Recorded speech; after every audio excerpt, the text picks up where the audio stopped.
Faking it, the decision came in a moment of strange clarity, walking through her neighborhood with Clementine strapped to her chest. The baby was quiet for once, 1771. Lulled by the motion, and Natalie passed house after house of families just like hers. Young mothers pushing strollers, fathers mowing lawns, children playing in sprinklers, and she realized something she had been too proud to see before. All of them were faking.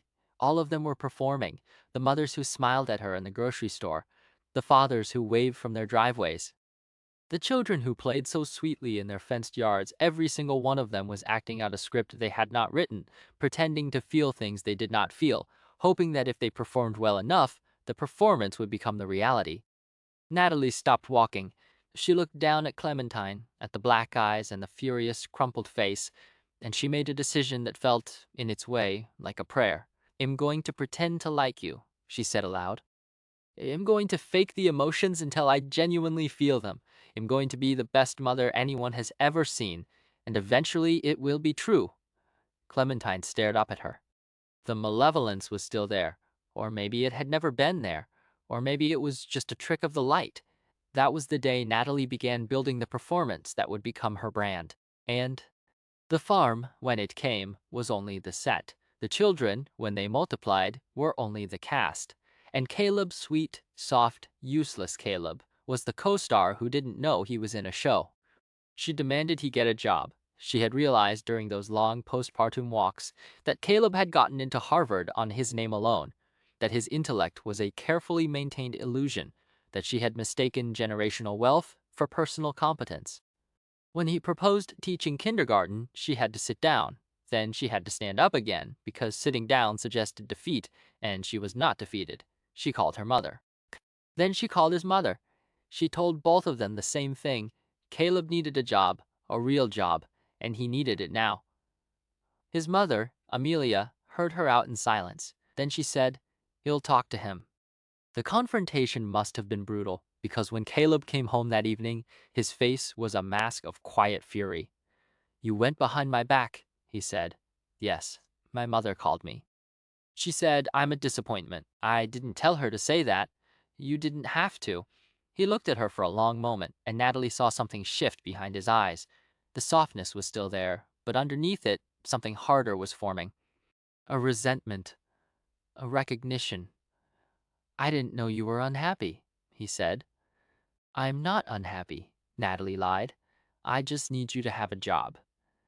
The drive to California took 12 hours.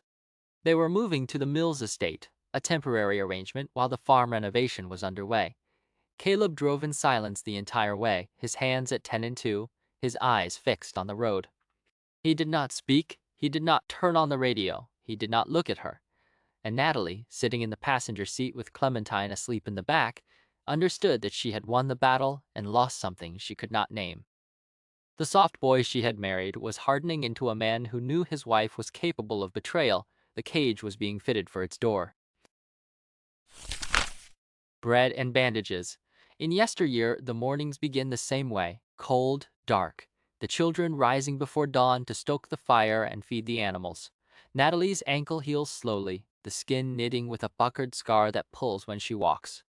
She has learned to hide the broken microphone in a crack between two logs, retrieving it only when she is alone, turning it over in her hands like a rosary. It is proof. It is hope. It is a question that no one will answer. One morning, too sore to do outdoor chores, she offers to make breakfast. Mary watches her with open suspicion, but the sourdough starter is on the shelf where Natalie's starter always sat, and the flour is coarse but workable. And when she plunges her hands into the dough and begins to knead, something loosens in her chest. She knows this. This is hers. She could do this blindfolded, in the dark, in another century, on another planet, and it would still be hers. The bread comes out of the pan golden and steaming, and even Mary nods approvingly. Natalie tears off a piece and holds it up to her mouth, and then Mary stops her with a hand on her wrist. "Your bandage," Mary says. "It needs changing. I'm fine. You're not fine." "Sit." Natalie sits. Mary unwinds the old cloth, and the wound beneath is yellow and wrinkled, streaked with dried blood, the edges of the trap teeth still visible as dark punctures. The sight of her own flesh, mottled and wrong, makes Natalie's stomach lurch. It looks like a pickled chicken foot, she thinks. It looks like something that should be dead. Mary dabs at the wound with a damp cloth, and Natalie grips the edge of the table and does not scream. She thinks about the microphone in its hiding place. She thinks about the cameras she cannot see. She thinks about the audience, wherever they are, watching her sit in this rotting cabin with this girl who is not her daughter, who her wound dressed by a child who knows her name but does not know who she really is. America, she whispers under her breath. Are you getting this? Mary glances up.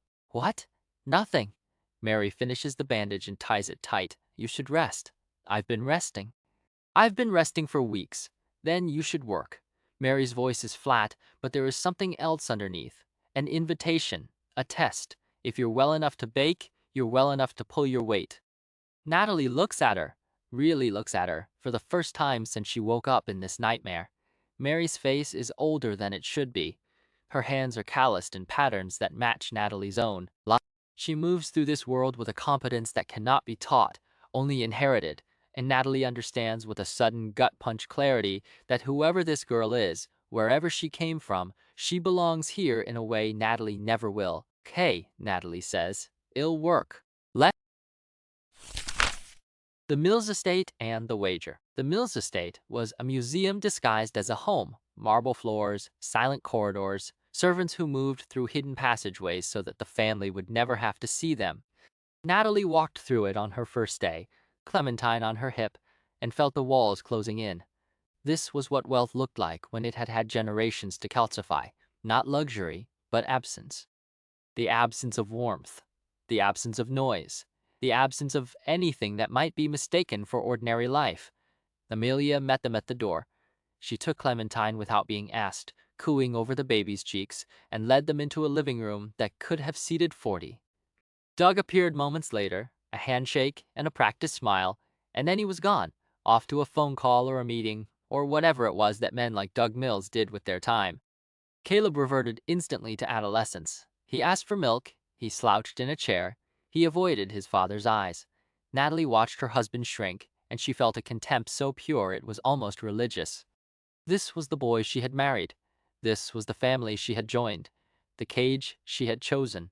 The job Doug had arranged was managing a family vineyard, a sinecure with a title and a salary, and no actual responsibility. Natalie accepted it at first. What choice did she have? But the day before Caleb was supposed to start, she found him in his study, his laptop open, a row of tabs across the top of the screen. Porn. Not artistic, not subtle, just bodies, open and available, arranged for consumption. She slammed the laptop shut. Caleb didn't even look guilty. Research, he said. Research for what? For us. For, getting better. She stared at him. The boy who couldn't achieve an erection without her help. The boy who fell asleep immediately after. The boy who had lied about his experience and then blamed the lie on her expectations. He was researching.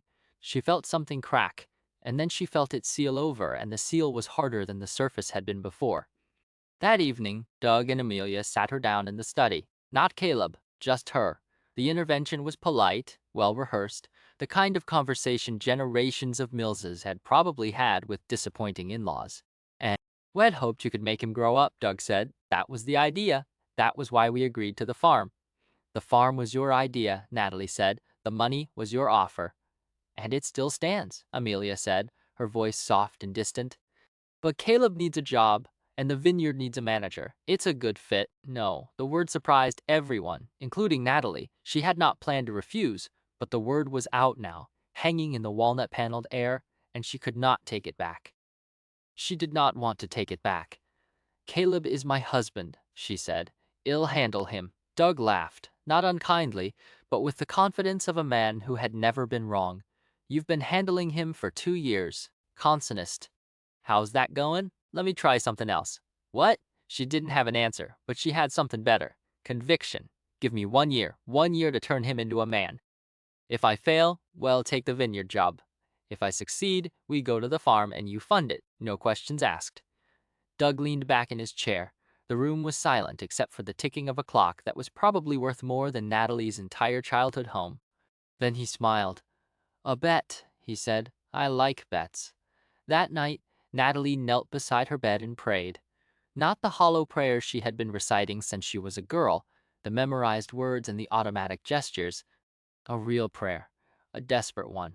And in the silence that followed, something answered. Not a voice, not a vision, just a certainty, sudden and complete, that she and Caleb were meant to balance each other. She was too hard and he was too soft. He was too gentle and she was too sharp. Together, they could become what neither could be alone. This was a divine mission, a test from God. She was being asked to make a man out of the raw material she had been given, and in the making, she would be made softer herself. She rose from her knees with a plan forming in her mind. The farm was the key. She had seen Caleb's face when she mentioned it on their first date, the way the image had hooked into him and never let go. She would use that. She would dangle the farm like a carrot and drive him forward with the stick of her disappointment, and by the time she was done, Caleb Mills would be someone worth marrying. She did not know then that the farm was already waiting for her, that the time machine she would build was already being assembled, plank by plank, out of every lie she had ever told and every performance she had ever given. She did not know that the doorframe was already carved with her name, and the children were already learning their lines, and the trap was already buried beneath the leaves. She only knew that she had made a bet with God, and she intended to win. Episode 3, Failed Bread, Indoctrination, and Helpless Submission to Abigail announces her divorce. The kitchen in Yesteryear was the same as her real kitchen, the same dimensions, the same placement of the hearth, the same cold draft from the poorly sealed window, and yet nothing was the same. Natalie stood at the scarred wooden table, staring at the loaf she had pulled from the coals. It was a brick. In places, the crust was so hard she could have used it to hammer nails.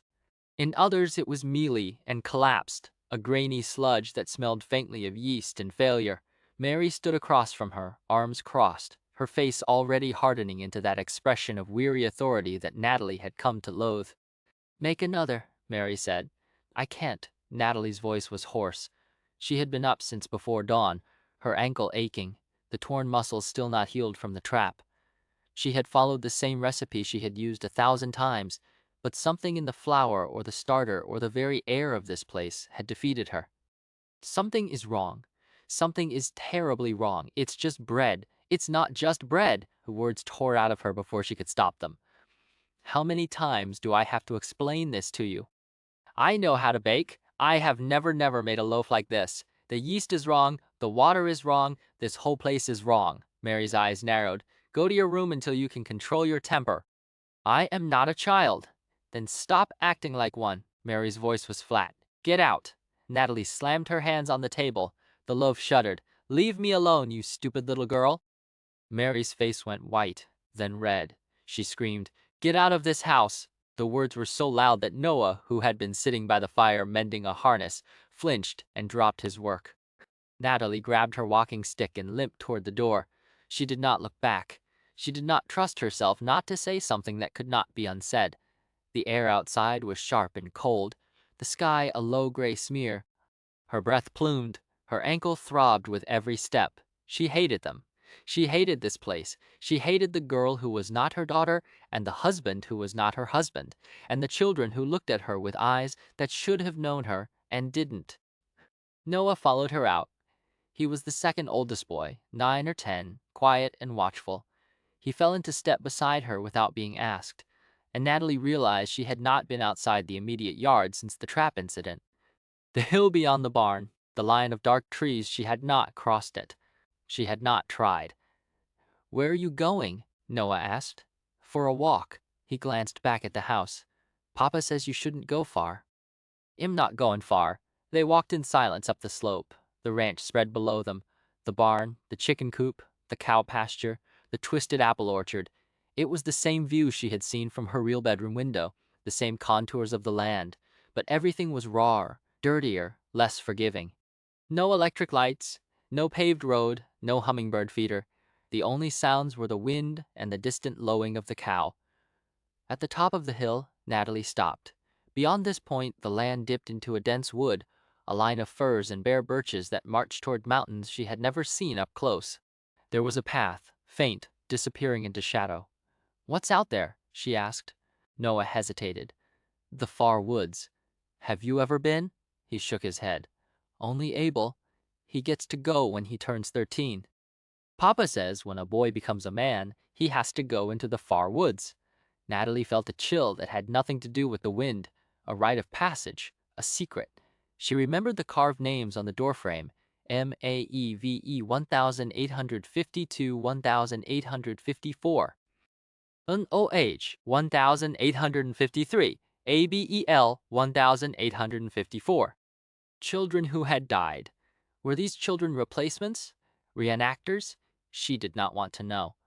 And what about beyond the far woods? She pressed. What's out there? Towns? People? Noah's face closed.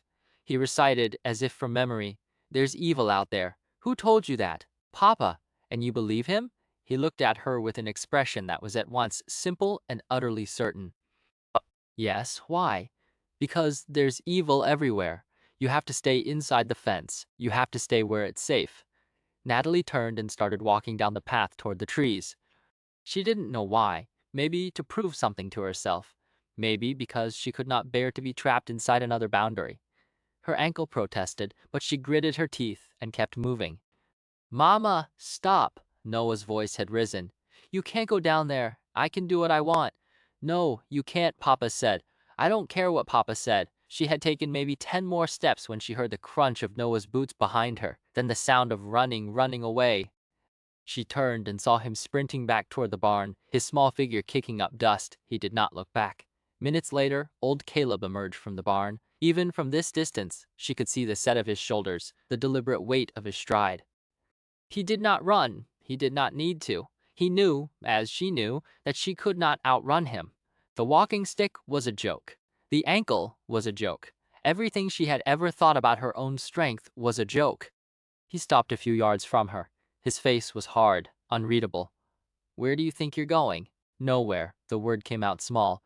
You were going into the woods. I was just walking. There is no walking past that hill. You know that. He took another step closer, and she saw the way his hand rested on his belt, the casual authority of a man who had never been questioned. You were trying to leave. I wasn't. Don't lie to me. She felt the walking stick tremble in her hand. The wind picked up, whipping her hair across her face. She thought about the microphone hidden in the cabin. She thought about the audience that might or might not exist. She thought about the way Mary had screamed at her, the way Noah had run, the way the trees seemed to swallow the light. And then she did something she had never done before. She dropped the stick. She lowered herself to her knees in the frozen grass. She pressed her hands together and looked up at the gray sky and began to pray. Please, she whispered, please forgive me. I was wrong. I won't try to leave again. I'm sorry. Old Caleb stood over her, silent. She could not see his face, but she felt the weight of his gaze, the slow, patient machinery of his judgment. Somewhere behind him, the children had gathered at the edge of the yard, Mary, Abel, Maeve, Noah, watching their mother kneel in the dirt like a penitent before a god. When old Caleb finally spoke, his voice was almost gentle. Go inside. Help Mary with supper. Natalie got to her feet. She picked up her walking stick. She did not meet anyone's eyes. She limped back to the house and the door closed behind her, and she understood that she had crossed a line, not the line at the hill, but something deeper, something inside herself. She had stopped fighting. She had begged for forgiveness from a man who had struck her, a man who was not her husband, a man who held her captive in a rotting copy of her own dream.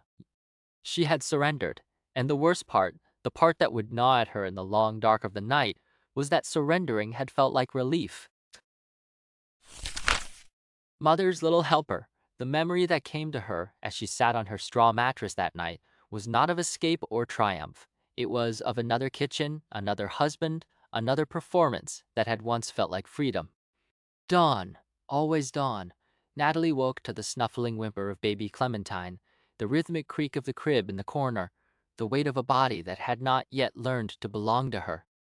She changed the diaper without looking at the eyes, those coal-black eyes that had once seemed malevolent, and she nursed, and she rocked, and she laid the baby back down, and she walked past the snoring lump of her husband to the guest room where the laptop waited. The file was labeled ca.leb.resume. She had been tweaking it for weeks, rounding up his GPA from 3.3 to 3.5, inventing leadership roles, filling the gaps where ambition should have been.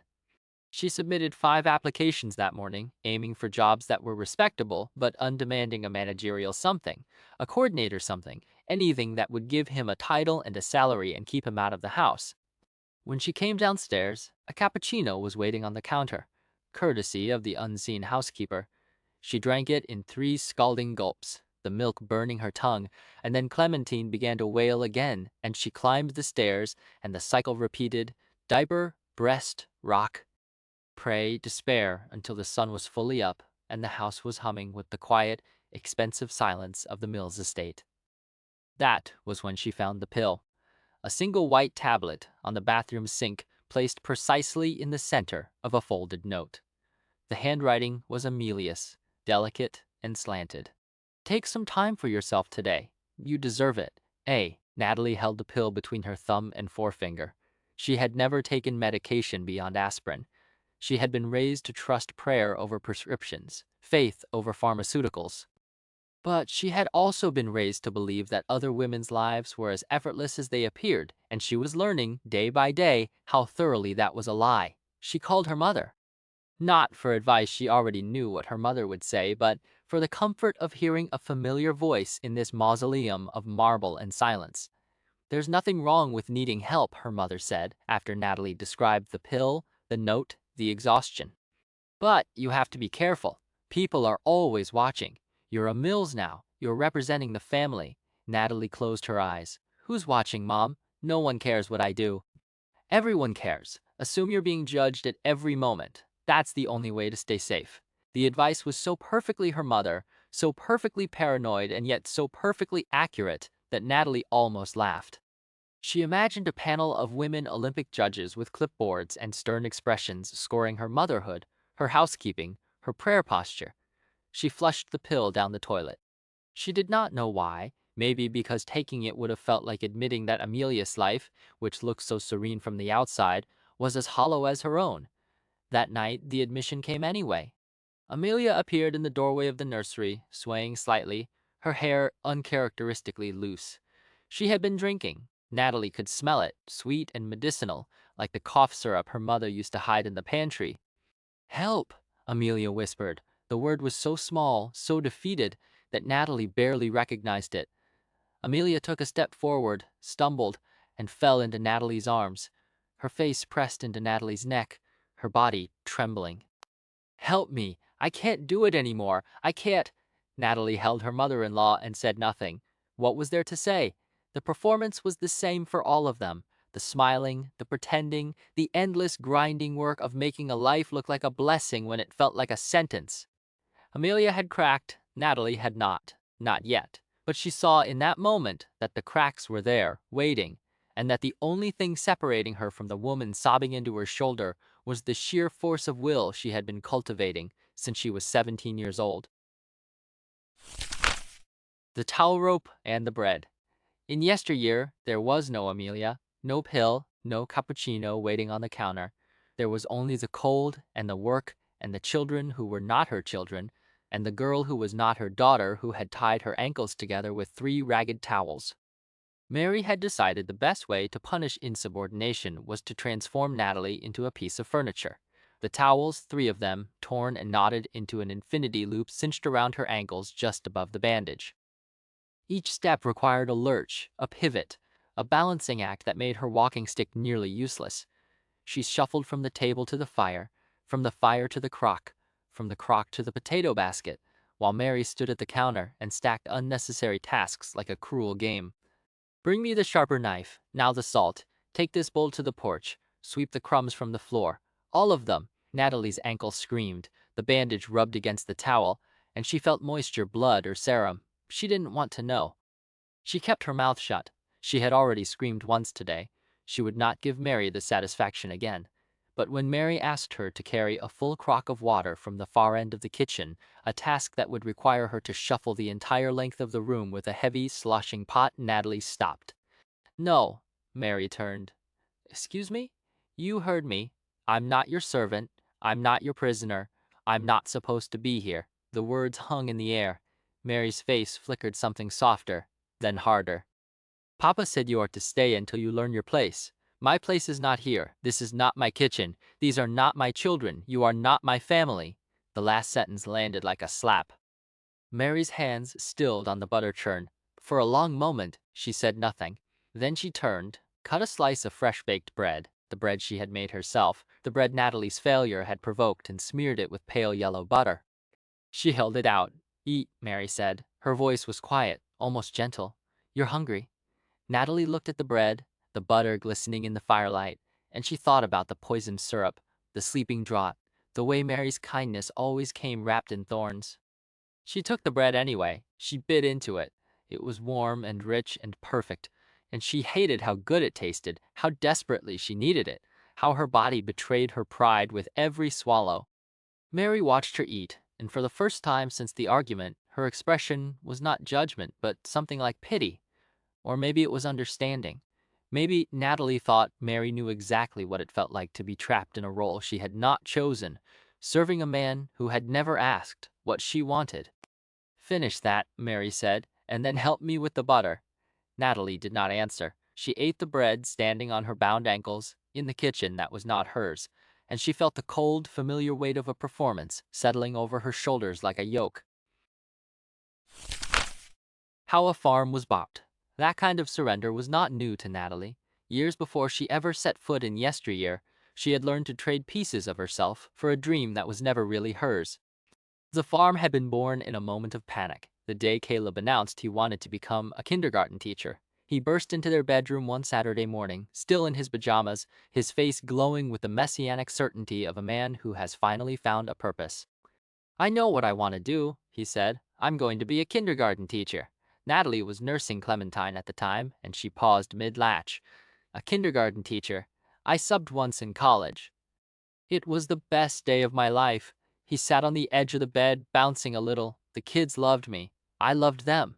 I was actually good at something. The phrase actually good at something hit Natalie like a thrown shoe. She had spent months faking his resume, applying for jobs he never followed up on, covering for his inertia while his father's money cushioned every fall. And now he wanted to spend his days cutting construction paper and singing the alphabet. The salary, if there was one, would be a rounding error compared to the mill's fortune, but that wasn't the point. The point was that the world would see her husband, her project, her investment, her bet with God, and they would see a man who had settled for the least demanding thing he could find. She opened her mouth to argue, and then she closed it. An image surfaced. Their first date, the coffee shop, the way his eyes had lit up when she mentioned the farm. A farm. With chickens, mountains to look at. That had been the thing that hooked him. Not her, not really. The farm, the idea of the farm. That I can work with, she said under her breath. What? Nothing. She smiled, a real smile, the kind she had been practicing in the mirror since her mother told her that nice girls smiled even when they didn't mean it. Caleb, what if instead of a classroom you had a whole ranch? Land, animals, open sky. What if we built something that was ours? His face went slack with longing. We can't afford that. Your father can, and so the machine began to turn. Natalie called her mother, who called realtors, and within days a listing appeared. 500 acres in southwestern Idaho, surrounded by reservation land, old-growth forests, apple orchards, creeks, river frontage. The owner was a grieving widow who didn't want to sell. Natalie phoned her anyway. She pleaded, she prayed. She had her realtor raise the offer by $500,000 over asking, an act of aggression disguised as generosity, and she won the property before anyone else could even get a counterbid in. Then came Doug. She presented the ranch to him in his study, the walnut-paneled room where she had made the wager. She laid out maps, soil reports, water rights. She spoke about Caleb's potential, about the transformative power of honest labor, about the legacy a millsman could build if given the right tools. Doug listened with an expression of amusement that never quite reached approval. You've already put an offer on it, he said. Yes, and you want me to pay? I want you to invest in your son. Doug leaned back. He'll give you $5 million, but there's a condition. Natalie felt her stomach drop. What condition? More babies. The words sat in the room like a third person. Excuse me, the mill's name needs heirs. You've got one child. I want more. You give me more grandchildren, and I'll fund the farm, no questions asked. Natalie's mind went blank, then flooded with images. Her body, already exhausted, already used, already reshaped by pregnancy and nursing and the slow dissolution of self. And now she was being asked no, told to do it again, and again, until Doug was satisfied. Fine, she said. She did not allow her voice to shake. Well, have more children? That night, she told Caleb about the farm. He wept with joy. He hugged her so hard she thought her ribs might crack. And then, when he was calm, she told him the rest. There's one more thing. We're going to have sex once a week. On a schedule, in my fertile window, 3 times a week. If you want this farm, you will meet your end of the bargain. Caleb looked at her as though she had asked him to dismantle a bomb. That's very specific. You made a promise, Caleb. You said you would try. This is you trying. He agreed. Course he agreed. He always agreed when the alternative was to disappoint her. And so the terms were set. A $5 million loan from Doug, payable in babies, a weekly sexual obligation from Caleb, payable in compliance, and a ranch, distant and wild and untouched, where Natalie would build the life she had described on that first date and would spend the rest of her days trying to convince herself she actually wanted. With her actually, there was one more negotiation. Caleb, who had recently watched a series of videos about factory farming, announced that they could not raise cattle because cows experienced terror when they died. You're eating terror, he told her, his face earnest and slightly panicked. Well, grow vegetables. Non-terrified vegetables. Natalie, too tired to argue, said fine. And when he asked what they would call this utopia of plant-based peace, she didn't hesitate. Yesteryear, she said. The name had been waiting in the back of her mind for years. Someday, she would wonder if the name had been the first trap, the one she had laid for herself. The tonic and the account. In yesteryear, after the bread incident and the towel rope, something shifted. Mary began giving Natalie a sleeping draught each evening, cold and bitter, nothing like the cherry syrup from before. It tasted of roots and resignation. Natalie drank it without protest. She knew it was drugging her. She did not care. The mornings became tolerable. She woke without nightmares. Her ankle still ached, but the swelling had subsided, and when Mary bathed her outside one morning, speaking gently, using the word mama for the first time with something like tenderness, Natalie let it happen. She let herself be handled. She let herself be cared for. Somewhere above them a cloud drifted that reminded her of Caleb's old chemtrail obsession, and she thought, with a gratitude that was almost prayerful, thank God someone finally drugged me.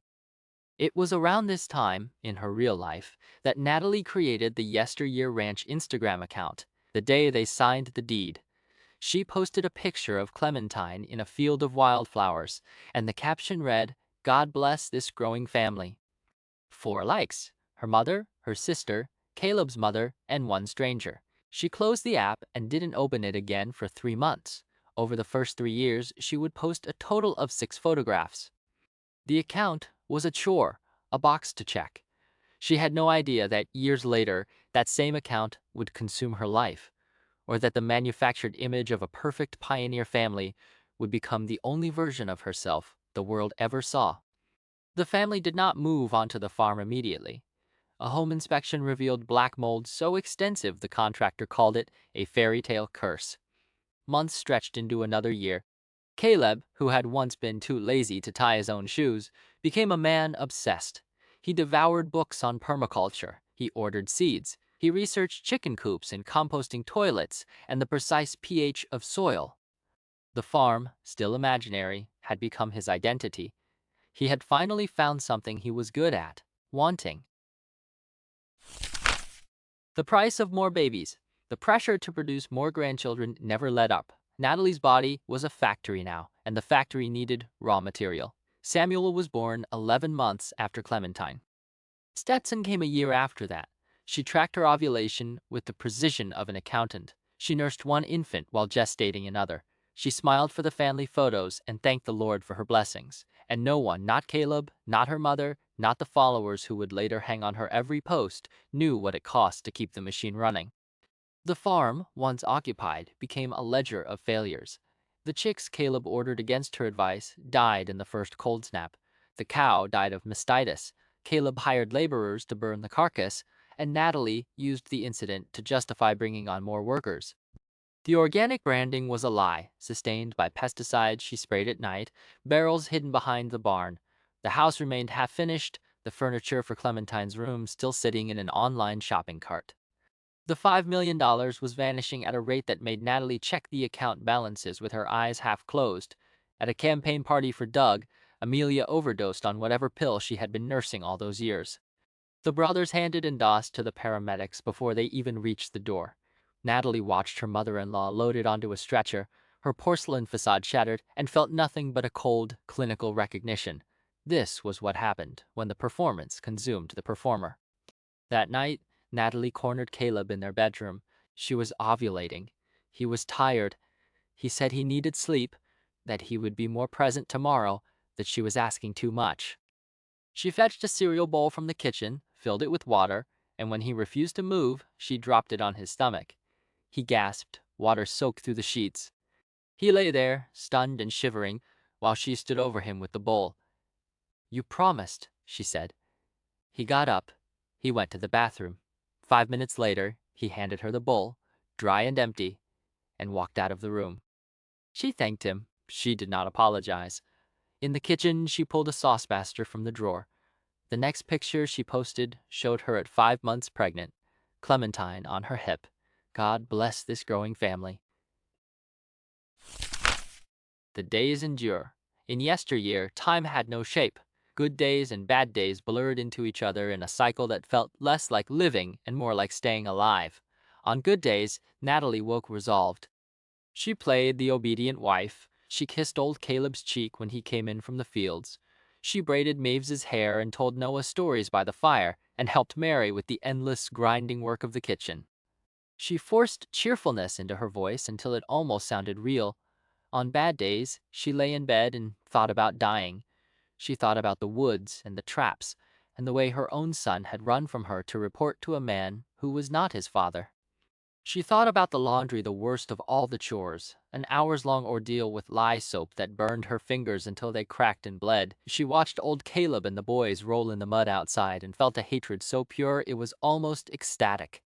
She scrubbed until her hands were raw, and then she scrubbed some more, because stopping would mean thinking, and thinking meant remembering, and remembering meant admitting that she had built this prison with her own 2 hands. And somewhere in the back of her mind, a voice whispered that someone was watching, that the microphone was a clue, not a coincidence, that if she performed her suffering well enough, if she was beautiful enough in her helplessness, someone would come, but someone would save her. But no one came, and the days endured.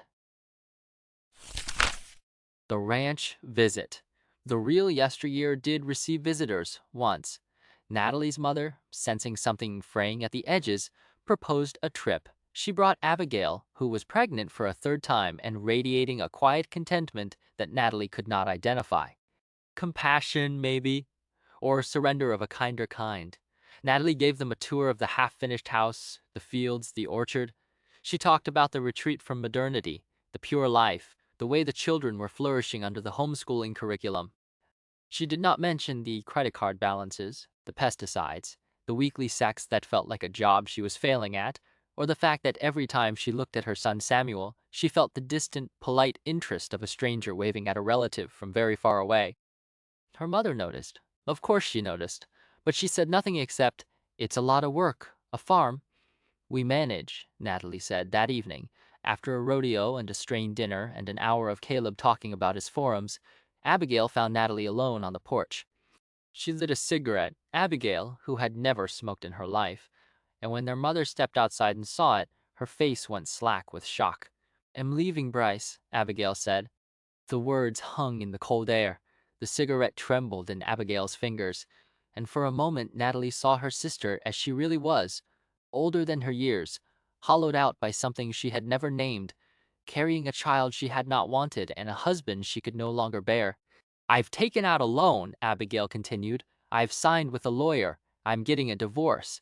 Natalie should have felt something. Empathy, maybe. Relief that someone else in this family was finally admitting the truth.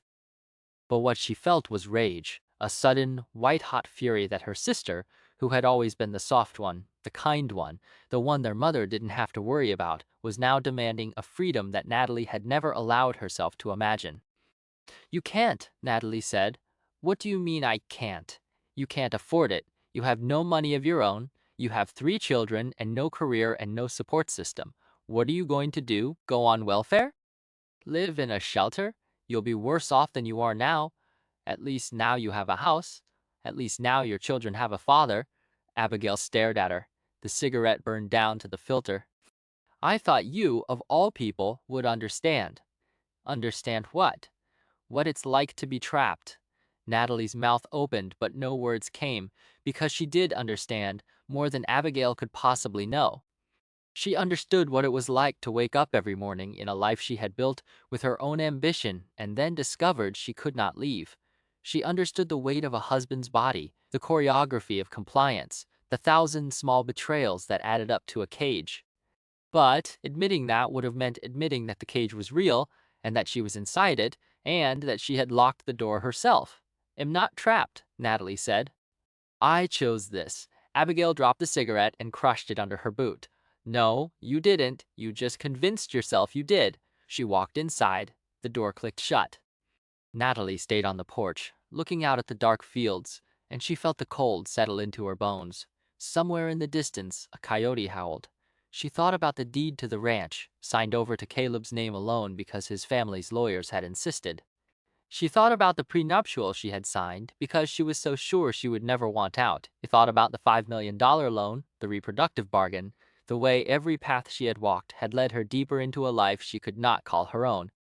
There was no escaping yesteryear, not the real one, and not the one she was living now. There was only the performance and the prayer that the performance would someday feel like the truth. Episode 4: Natalie's Fury and the Memory of Signing Away, Her Rights to Peace and a Missed Sign. Abigail's cigarette had left a black smear on the porch. The smoke still hung there as their mother pressed a hand to her heart and repeated, "The children. The children. The children. The children will be fine," Abigail said. "You will be a single mother of 5 living on food stamps." Natalie's voice was sharp. "You've never held a job. Oh, you don't know what a deductible is. You'll be free." The word hit Natalie like a slap. Free. As though freedom were something you declared, not something you built with blood and erasure. "You think leaving makes you free?"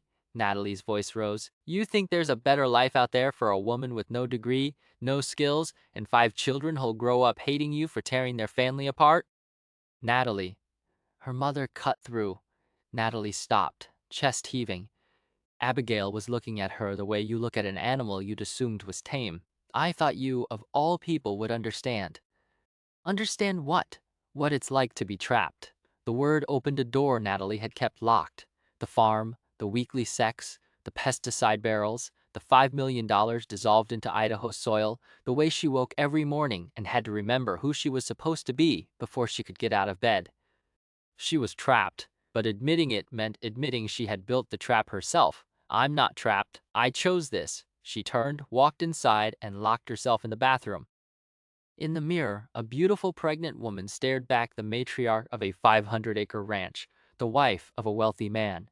She had everything Shed ever wanted, and she couldn't remember the last time Shed felt anything that wasn't performance. Then her eyes dropped to her left hand, the 4-carat diamond, and the memory came. The summer before the move, lawyers from Caleb's family at the dining room table, a stack of documents between them. "Standard stuff," the husband said without looking at her. The prenuptial agreement Shed signed at 22, desperate to prove she wasn't a gold digger. Then a second document, new, a financial restructuring that put the Idaho ranch, the 500 acres she had fought for, into a trust held solely in Caleb's name. "It's for asset protection, tax purposes," the lawyer said. Natalie looked at Caleb. He was examining his fingernails. "It's just paperwork. The farm is still ours, but it wouldn't be hers. Not legally, not if something went wrong." She knew she should push back, but Doug had already wired the money. The van was half-packed. The children were asleep, dreaming of fields Shed promised them. She signed. The lawyer left. Caleb kissed her forehead. She sat alone and felt the weight of it. No claim to the land, no right to the house, no legal protection if the Mills family decided she was no longer useful. In the bathroom, Natalie turned the lock and climbed the stairs, her pregnant belly swaying. There was no leaving yesteryear, not the real one, only the performance and the prayer that it would someday feel true. The cold front and the claim. In the primitive yesteryear, the morning had turned bitter. Natalie stood at the laundry tub with bleeding, cracked hands, watching her own labor swirl away in gray water. Cold fronts coming through. Old Caleb stood a few feet away, arms crossed. Mary paused mid-swing with the rug beater on the porch. Might get snow. Well, need to move the animals and stack wood. He paused. You'll be sleeping in your bed tonight. No sense heating 2 rooms. Natalie's stomach dropped. She understood exactly what he was telling her. All afternoon, as the sky darkened and the first flakes fell, she moved through chores in a fog of dread. She carried logs, pulled shutters, listened to Abel and Noah play cowboys and Indians shouting about scalps and savages, and thought how pioneer women were always taken hostage in those stories, but no one pointed out they were already hostages. By nightfall, the snow came thick and silent. The children were in the loft. Mary had gone with Maeve. The pioneer husband sat by the fire, waiting. I don't like hitting you, he said without turning. You made me do that. Natalie felt a cold, clinical hatred sharpen her vision. She glanced at the scythe on the wall. More personal than a gun. She smiled. Why am I here? You're my wife. You belong here. I don't belong here. I have a husband, my own children. I want to go home. Old Caleb's face flickered with absolute certainty. You are home. I want to leave. Then leaves. Silence. The fire cracked. But it won't be me that stops you. You think the steel trap was the worst of it? You walk out that door, you won't make it past the tree line before you understand? The animal part of her knew he was telling the truth. She walked to the bed and lay facing the wall. A few minutes later, she heard his footsteps, the bedroom door close. The storm and the test. Outside, the wind shrieked. Inside, Natalie kept her eyes on the wall and let her mind drift cowboys and Indians. A great bloody battle, a warrior chief scalping the patriarch, the women carried off to a teepee, taken hostage. Hours later, after the children had gone quiet and the hail had given way to heavy snow, old Caleb walked into the bedroom and left the door open. Natalie looked at it. Aren't you going to close? It'll be freezing in here by morning. Then he was beside her, and she understood the open door was no oversight. Old Caleb didn't ask. He didn't look at her face. When she made a small involuntary sound, he didn't pause. There was no violence like the slap. This was quieter, more absolute. A man taking what he believed was his. Natalie stared at the snow plastered against the window, and somewhere in the middle of it, something inside her broke free. A warmth spread from her center, then a wave, cresting with a force that terrified her. Her body responded. Her body betrayed her. She cried out, and afterward, as the pioneer husband rolled away and began to snore, she lay still and let the revelation wash over her. God had answered her prayer. That was the story she wove before her breathing steadied. Shed prayed for deliverance, for a sign her suffering wasn't meaningless. And God had answered not by removing the suffering, but by transforming it. The rape was a test. The orgasm was proof. She was chosen, being refined. There was a purpose, even if she couldn't see it yet.